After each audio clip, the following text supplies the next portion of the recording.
Hi అందరికీ ఈరోజు వచ్చేసి కడాయి పన్నీర్. ముందుగా స్టవ్ వెలిగించి ఒక కడాయి పెట్టి అందులోని కాస్త ఆయిల్ వేసి దాల్చిన చెక్క, లవంగాలు, ఇలాచి కూడా వేసి ఆనియన్, కరివేపాకు వేసి ఫ్రై అయిన తర్వాత టమాటా ముక్కలు కూడా వేసి ఫ్రై చేసుకోవాలి.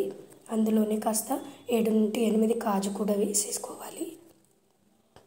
పసుపు, కారం, ఉప్పు వేసి కాస్త ఫ్రై చేయాలి.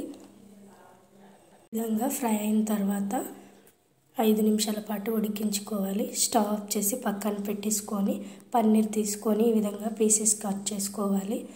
ఇప్పుడు చల్లారిన తర్వాత మిక్సీలో వేసేసుకొని ఈ విధంగా పేస్ట్ చేసి ఒక కడాయి పెట్టేసుకొని దాల్చిన చెక్క, లవంగాలు, ఇలాచీలు వేసి అందులోనే కాస్త పన్నీర్ ముక్కలు వేసి షాజీరా కూడా కాస్త వేసి అల్లం వెల్లుల్లి పేస్ట్ కూడా వేయాలి.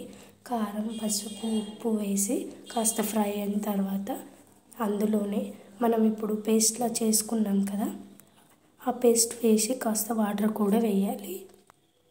అందులోనే కాస్త పన్నీర్ మసాలా కూడా వేసి 5 నిమిషాల పాటు ఉడికిన తర్వాత స్టవ్ ఆఫ్ చేసి కాస్త బటర్ కూడా వేసేసేయాలి.